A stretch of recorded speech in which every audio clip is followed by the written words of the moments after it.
트럼프 대통령이 최고 지도자를 첫날부터 제거를 하고 이런 것까지 생각을 못했던 게 많거든요. 이스라엘이나 미국이 또 폭격을 해서 제거를 할 수 있다, 살해를 할 수 있다 이런 우려 때문에도 트럼프 대통령이 이란을 앞으로 누가 이끌 것이냐 이렇게 세 명의 초이스가 있다. 이스라엘이라는 꼬리가 미국이라는 몸통을 흔들었다. 네타냐후 총리로서는 전시 내각 지금 같은 전쟁이 계속 이어지는 게 지금 사실 가장 궁금한 건 미국과 이란 전쟁이 어떻게 마무리되느냐. 하지만 이제 강경파가 이제 유력 후계자로 유력하다면 협상에선 더 어려운 것 아니냐. 대외 노선은 좀 어떻게 예상하십니까? 사실 이것 굉장히 좀 예측이 좀 어려운 부분이기도 한데 트럼프 대통령이 미국의 주요 전략 자산들을 대거 중동에 배치할 때만 해도 사실 어느 정도로 이게 무력 충돌이 있을까, 공습을 한다면 어느 정도로 할까, 혹은 또 뭐 정말 전면전으로 벌어질 여러 가지 예측이 나왔는데 이렇게 최고 지도자를 첫날부터 집중 공습을 해서 뭐 이제 제거를 하고 이런 것까지 생각을 못했던 게 많거든요. 그러니까 예상이라는 게 쉽게 이렇게 좀 지금 상황에서도 많이 빗나갈 가능성은 높은데, 일단 걸어온 길을 보면은 이 사람 분명 강경파입니다. 강경파고 아버지가 주요 국정 운영 관련된 회의들을 많이 주재를 시켰을 정도로 기본적인 보수 강경 노선을 이제 잘 추종을 했고 지향을 했던 사람이기 때문에 일단은 미국이나 이스라엘과는 더욱더 대립을 할 수 있을 가능성이 높은 거고, 그리고 지금 이제 말씀드렸지만 많은 외신들이 유력하다고 보도는 하면서도 확정이라는 이제 얘기를 안 하는 이유 중에 하나는 이제 이란의 공식 발표가 없기 때문이잖아요. 근데 공식 발표를 안 하는 이제 이유 중에 하나가, 만약 공식 발표를 했을 경우에는 이스라엘이나 미국이 또 폭격을 해서 이제 제거를 할 수 있다, 살해를 할 수 있다 이런 우려 때문에도 지금 얘기를 못 하고 있는 부분들도 있거든요. 그만큼 일단 여러 가지 정황상에서는 강경하게 나올 가능성이 높고 또 이렇게 아주 열린 협상을 한다는 건 좀 예상하기가 어려울 것 같습니다. 그러나 이제 지금 워낙 이란 상황이 어렵잖아요. 지금 뭐 아주 전방위적인 공습을 당하고 있고 했기 때문에 어쨌든 어떤 형태로든 체제를 유지하고 일단 좀 이 상황을 모면하기 위해서는 미국과 부분적으로 또 협상을 할 수도 있고 그런 부분은 좀 지켜봐야 될 것 같습니다. 네, 그동안 협상파 대표적인 인물로 불려왔던 아바스 아락치 같은 외교장관의 목소리가 약해진 것 같고, 상대적으로 이제 강경파 목소리가 더 커지면 아무래도 당분간은 이스라엘과 미국의 협상도 좀 어려워질 수 있다, 이런 전망으로 좀 봐도 되겠죠. 일단은 지금 이 벌어지고 있는 충돌이 그렇게 단기간에 해결되기는 어려울 것이라고 예상을 하는 게 좀 더 현실적인 접근일 것 같습니다. 네. 이제 또 다른 축이죠. 미국 쪽을 좀 봐야 될 것 같습니다. 사실은 트럼프가 국내 이슈로도 골치가 아플만 한데 또 전선을 중동으로, 원래 그동안 얘기해왔던 것은 국제 질서 속에서 중국에 대한 견제를 더 강화하겠다 이런 기조를 보여왔는데 하필 이 시점에, 굉장히 좀 의외인 시점에 이란을 쳤단 말이죠. 이거는 어떻게 좀 보십니까? 그러니까 트럼프 행정부가 이제 작년 말 올해 초에 이제 최상위 국가 안보 전략인 이제 NSS나 NDS를 공개했을 때만 해도 사실상 중남미나 아메리카 대륙 쪽에 자기들은 집중을 하겠다 이런 얘기를 했는데 미국의 이제 하여튼 항공모함 2개 전단을 이제 배치하면서까지 중동에서 이제 이렇게 크게 군사 작전을 펼칠 거라고는 예상을 많이들 못했죠.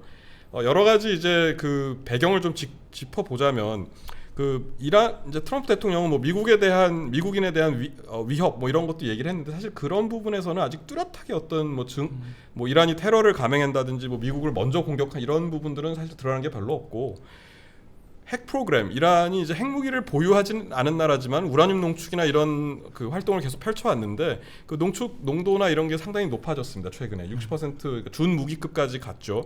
이제 이런 부분에 있어서 의식을 안 했을 수 없을 것 같고, 또 이제 작년 6월에 이미 한번 핵시설을 공습을 했기 때문에 그런 부분에 대한 자신감이 있었을 테고, 또 올해 1월이죠. 베네수엘라에서 마두로 대통령을 축출할 때도 하루 이틀 정도밖에 작전 소요가 안 됐잖아요. 그리고 사망자도 없었고, 이제 그런 부분들에 대한 자신감도 굉장히 컸을 겁니다. 또 이스라엘, 미국의 중동의 핵심 동맹이죠.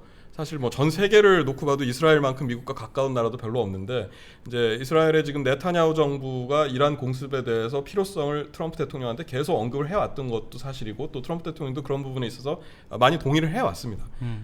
그런 이제 것들이 복합적으로 작용을 이제 했다고 볼 수 있는 게 지금 이제 미국의 배경인데, 또 트럼프 대통령 같은 경우에는 먼저 말씀하셨던 것처럼 지금 국내적으로 또 여러 가지 좀 어려운 상황에 물려 있잖아요. 경제도 썩 좋지가 않고 연초에는 또 그 반이민 단속 과정에서 미국 시민권자가 오히려 그 단속 요원들에게 과잉 진압 과정에서 사망을 하는 이런 이제 여론이 굉장히 안 좋은 상황에서 뭔가 외교안보 치적을 마련을 해서 돌파를 하고 또 올해 11월로 예상된 중간 선거에서 이제 그 지지율을 끌어올리고 앞서 나갈 수 있는 모멘텀을 마련하려고 하는 그런 의도도 아마 충분히 있었을 것입니다. 그 베네수엘라 모델 언급해 주신 부분이 흥미롭습니다. 아무래도 이런 부분 올해 이제 마두로를 축출하면서 그런 자신감 때문에 이렇게 과감한 결정을 할 수 있었던 게 아닌가 이런 설명을 해 주신 건데요.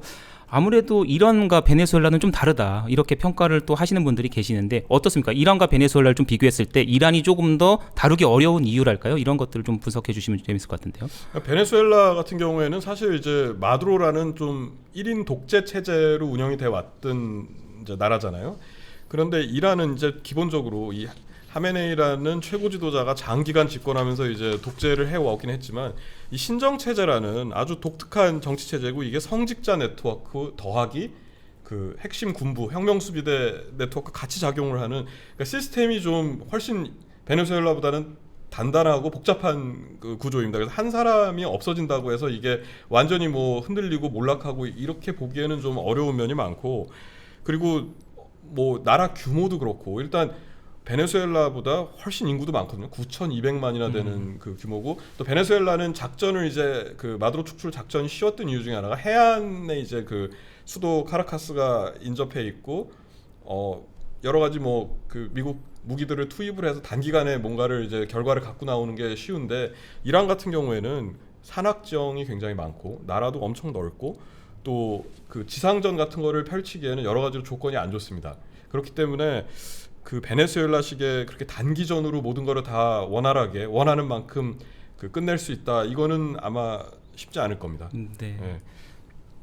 트럼프의 구상은 아마 내부 온건 인사들 뭐 3명 정도 머릿속에 있다라고 얘기도 했었고요. 그래서 그런 내부 온건 인사들을 통해서 그 이란 체제를 바꾸는 그런 전략을 원하는 것 같은데요. 이런 전략은 어떻게 보세요? 실제로 좀 효과가 있을까요?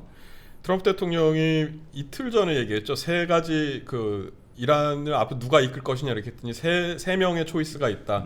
이름은 당연히 안 밝혔죠. 근데 여러 가지 정황상 아마 모스타바가 그 3명 안에 들어가지는 않았을 겁니다.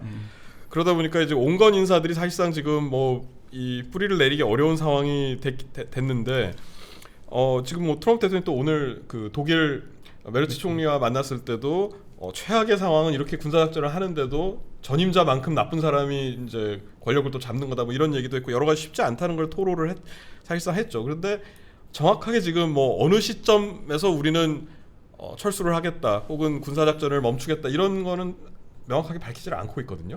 이건 이제 모든 게 이제 좀 미확정의 영역이 여러 가지가 이제 남아 있는 건데 하나 좀 특이한 점 중에 하나는 지금 그 이란의 마지막 왕세자였죠. 팔레비 왕세자.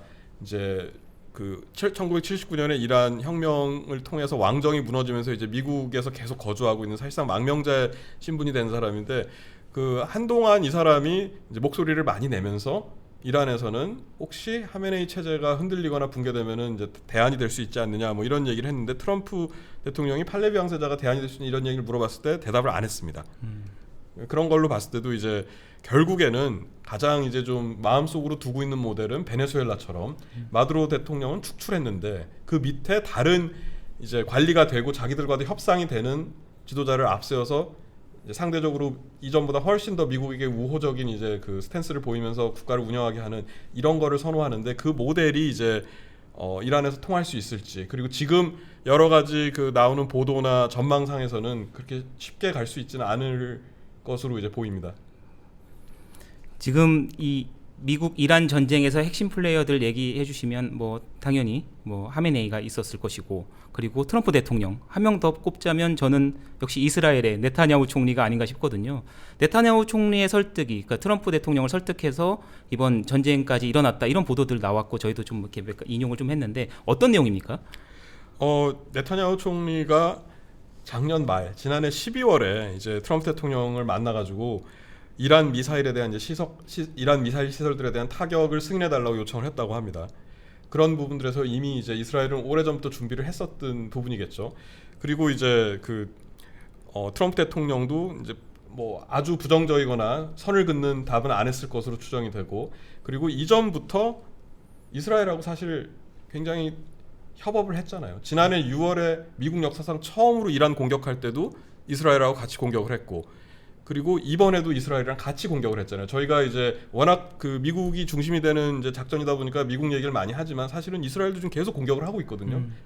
그러니까 두 사람 간에 어떤 분명한 컨센서스가 있다고 봐야 되는 거고, 또 포인트는 이제 미국의 외교안보 라인이죠. 뭐 국무장관 루비오라든지 뭐 이런 이제 핵심 실무자들에 대해서도 네타냐후 총리가 아주 적극적으로 설득 작업을 벌였다고 합니다. 군사작전이 꼭 필요한 이유를.